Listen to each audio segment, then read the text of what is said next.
Recorded Books presents The Last White Rose, a novel of Elizabeth of York, by Alison Weir, narrated by Rosalyn Landor.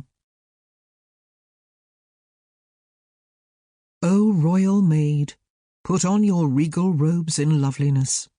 1,000 fair attendants round you wait, of various ranks with different offices, to deck your beauteous form. Lo, this delights to smooth with ivory comb your golden hair, and that to curl or braid each shining tress, and wreath the sparkling jewels round your head, twining your locks with gems.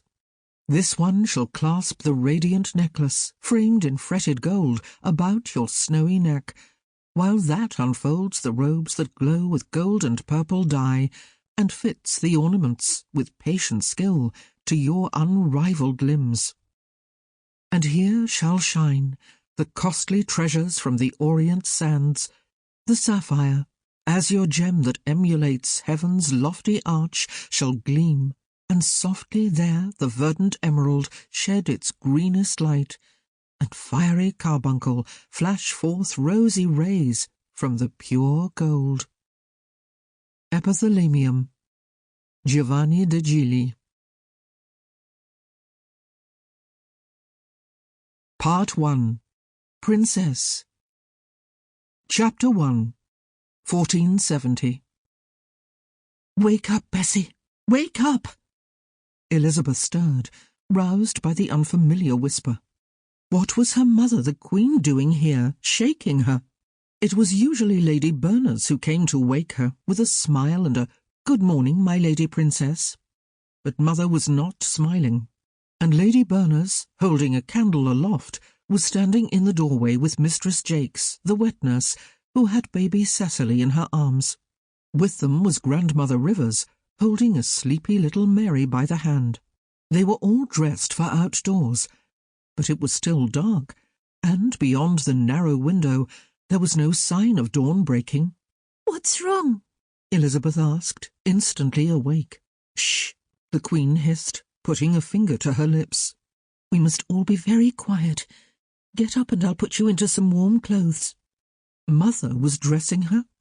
Her lady mother, whose queenly hands never deigned to do everyday tasks. Something must be badly amiss. Mother gave a faint smile. "I and my sisters had to shift for ourselves before I became queen." She lifted Elizabeth's night rail over her head, put on her smock and her green woolen winter gown, and wrapped her cloak around her, pulling the hood down over her face. Then she took her own cloak from Grandmother Rivers and wrapped herself in it, concealing her swollen belly. She turned to the other women. "Let us go." There was an urgency in her lowered voice. "My lady, what's happening?" Elizabeth asked, completely bewildered. "Hush, I will tell you later. Now, not a word. We all have to be very quiet." The four women hurried the children through the lanthorn tower, holding their breath as they passed the open door of the room where the sentries, who were supposed to be on watch, were, luckily, snoring soundly. And then they were out on the wall-walk, and hurrying down the stairs and along Water Lane to the postern gate of the Tower of London, which had been left ajar. "Thank God for a loyal guard," Mother breathed. Tightly holding Elizabeth's hand, she led her down the Queen's stairs to the wharf, where several small craft were tied up. Lady Berners hailed a boatman. "Westminster Stairs," she said. "Right-o," he answered, taking the baby from her as she boarded. The Queen and Elizabeth followed, with Grandmother Rivers, the wet nurse, and Mary climbing on deck last.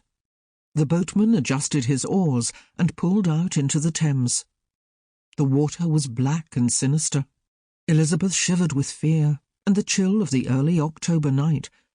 Around them, London slept. From the darkness came the distant voice of the watch. 3 o'clock and all's well." If only it was, Grandmother whispered. Elizabeth was desperate to know what was wrong, but she obeyed her mother and kept silent, wondering why they were going to Westminster at this time of night. "It's late for you good ladies to be out," the boatman observed, Sample complete. Ready to continue?